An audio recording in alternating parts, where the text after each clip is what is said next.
Well, we're going to take you back to central Beirut, to the Babda Palace, also known as the Kantari Palace in the Lebanese capital. It's, of course, the official residence of the president of Lebanon. It overlooks the capital, Beirut, and we're focusing on that because President Macron is there. He's the first world leader paying a visit to Lebanon with offers of help, offers of support in the aftermath of Tuesday's horrific explosion in which more than 130 people died, although we sadly expect that number to go up, given that a lot of people are still unaccounted for. A search and rescue operation is underway. And there you can see the world press assembled in the gardens of the presidential palace, waiting for the president to come out and address the press, explaining what messages he has delivered to his hosts. Here with me in our studio is senior reporter James Andre. James, very interesting to pick up on what President Macron said earlier on in the day. He was doing a walkabout and he said, "I came here to show the support of the French nation to the Lebanese people." And he really put the accent on the word people. What was he getting at? Well, actually, to start with, it's important to note that Emmanuel Macron has been wanting to go for a state visit in Lebanon for months now. They've been trying to organize it, but as you know, Lebanon has been in turmoil for over a year now. There have been street protests. The economic situation in the country is absolutely catastrophic, and that was before that explosion. Now, Emmanuel Macron had a problem because he wanted to visit Lebanon to show support to the people, but he did not really want to go and visit its political class, who is very criticized at the moment. Now, this was indeed an opportunity to do so, but what he was trying to get at is the fact that he as well sees that indeed this political system is collapsing, that it is dysfunctional. And this is something that, of course, for a lot of people on the streets of Lebanon are very upset about. For them, the fact that this hangar had nearly 3,000 metric tons of explosives in it that have been sitting there since for 6 years, despite the Port Authority asking the judges in the city to take decisions as to what to do with these explosives, etc., etc. And they basically had been forgotten and left there in what we'll see what the investigation says, but in any case, in any scenario, this is mismanagement. This is also abandonment by the authorities. Now, Emmanuel Macron is trying to distance himself from the authorities, and what he's trying to say is, right, there will be aid. He said it. He said the aid will not finish in the hands of corruption, and basically he's offering France's services to run and manage this aid and, in a sense, the reconstruction of the city. He's also saying that he wants a new pact within the political class, and this is what he's obviously been trying to broker. Now, will that work? We'll have to see.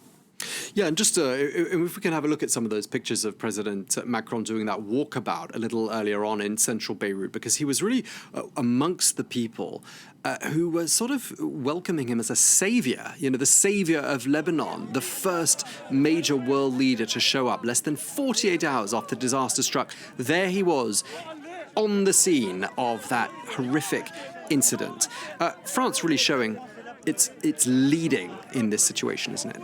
Absolutely. France showing it's leading. Obviously, this is an opportunity for France, but it's important that when you see these pictures show the neighborhood of Gemayeh, which is central Beirut. It is also a Christian area, and it is also an area that is populated in a large majority of Christians, of Francophiles, Francophone people who indeed are very happy to see Emmanuel Macron arrive in Lebanon. But it's important to note that you won't have this kind of reaction in every neighborhood of Lebanon. As you know, probably, but there are 18 officially recognized sects in Lebanon, and indeed the political system is completely based on these sectarian divisions. So yes, these Christians are definitely very happy to see Emmanuel Macron arrive. If you went to the neighborhoods that are run by Hezbollah, for example, that's backed by Iran, you might have slightly different reactions. Same if you also go, for example, to the Sunni neighborhoods or to a city like Tripoli, you'll see different reactions. One thing that is certain, though, is that in every one of these sectarian divides, there is this feeling that the political elite is corrupt and that something needs to be done. And indeed, this is what Emmanuel Macron is offering here to put on the table. But of course, yes, this is an opportunity for France to come back. France has always had very close ties with Lebanon, but not in the same way that it has, for example, with other countries such as Algeria or sub-Saharan French-speaking Africa, where Clearly, a French leader could not do this after a catastrophe like the one we're seeing in Lebanon, but Lebanon has a very different type of relation with France, and yes, for a lot of Lebanese, this is a good thing, and they're happy to see Emmanuel Macron arrive. Yeah, so getting a warm welcome there, and people really seem to like what he's saying. He seemed to really be tuned in to what people were feeling and saying he feels their anger. Yes, absolutely. He is arriving at a moment where, once again, I said that there have been mass protests on the street for a year during which people have been going out on the street saying, we want a change in the complete political class. We are sick and tired of our corrupt elite that's been running the country and basically stealing from the Lebanese people for years now. This is what people are saying. And of course, they see Emmanuel Macron arriving, saying he wants to tackle the issue, saying he wants a new pact, he wants a new deal on the political scene in Lebanon. Of course, going to meet the leaders, but saying he will hold them accountable, saying he will come back in September, and saying that indeed he wants to see things change. Now, how can he achieve that? That is another question. How is that going to be received by these political elites? But obviously, the big question is, aid in a country like Lebanon is extremely politicized. For example, there have been problems of food shortages in some neighborhoods due to the economic crisis. This is prior to the explosion. But for example, Hezbollah were giving out bags of food with a picture of Hassan Nasrallah on it. That is the leader of the Shia sectarian movement. In other neighborhoods, you will have other leaders who will be pictured on sacks of aid as well. Obviously, what a chunk of the Lebanese people don't want to see is this aid going into the pockets of the leaders who will then use them for their own political profit, or actually simply embezzle some of the cash. And that's what the Lebanese don't want to see. And this is what Emmanuel Macron's come to tackle, or at least this is the message he's come to bring. And of course, a lot of people are interested in that message.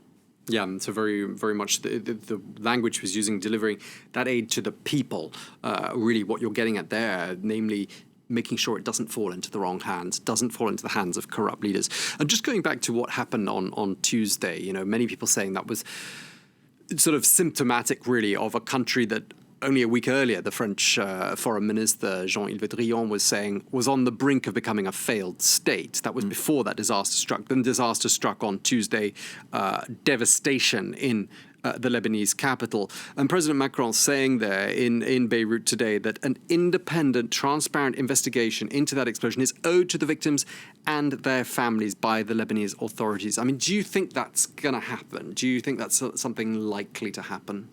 Well, it's something that could totally happen. The thing is, in a sense, the country's political elite is going to have to play ball because they need aid. The fact of the matter is what we have here. You see these pictures, okay, all the windows have been blown out of the buildings. The fact of the matter is if you want to fix all that, you're going to have to import glass, for example. Right now, the Lebanese lira has lost so much value against the dollar that basically no one can afford to have these windows replaced unless they get help from someone. And the country is hugely dependent on imports as well, isn't it? 80%. Exactly. Huge dependence. The port has just been destroyed. We're likely to have problems with food. The stock of wheat, according to official figures, is only about set to last for about 1 month. The silo has been destroyed on the port. That is a place where was very large amounts of stock were placed.